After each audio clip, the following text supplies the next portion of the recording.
Yesterday, I took a proactive step out on Twitter, uh, not tweeting lunacy, but rather imagery aimed at three particular people. Real world scholars are the Ed Corp folks, the people that are helping us set up our business. Design Cuts is a company in London that is interested in working with us, and Dan McDowell's the head of technology for the district. And all four of these, you might notice, hey, these aren't rectangles or squares like this thing was. Yeah, the generative art we can create is not limited to 90-degree angles. So just wanted to let you see that, and we'll talk more about how those were made.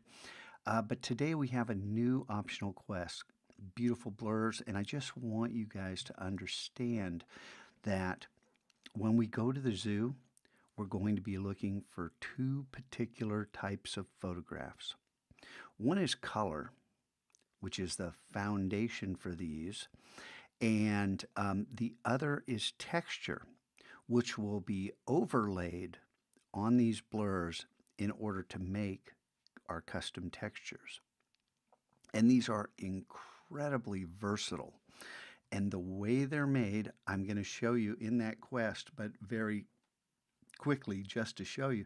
This is just a picture of some stock at Eddie Bauer. Once I discovered that the blurs were kind of reliant upon just the color, not the content. It doesn't matter that these are shirts. I'm not looking at shirts, I'm looking at color and the combinations of color adjacent to each other. And we can also manufacture this too.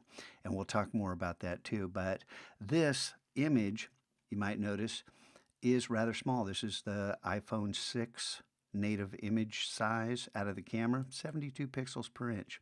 So take a gander, 22 megabytes.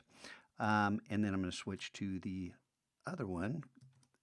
And this is a blur that is reliant upon all of this and was crafted using a set of actions that I created to speed up my workflow. Now, I'm going to take you through this in this quest in steps, but I want you to understand that this image is quite a bit larger, both in file size and dimensions and resolution. So if this were print quality work, we could be working at 20 by 20 inches.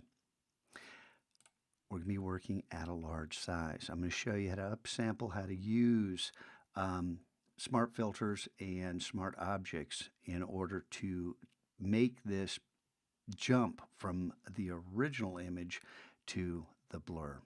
All right, so not required, but again, I want you guys to continue to learn new skills. You're not going to work in patterns the rest of your life. You're not going to work in generative art the rest of your life. The idea that you're going to learn a number of different skills and then be able to wield these tools, Photoshop and Illustrator and Bridge, like a professional is the whole idea. So that one day you might be a successful business person on the side while you're pursuing other goals and making money through your art. What a cool way to make a living.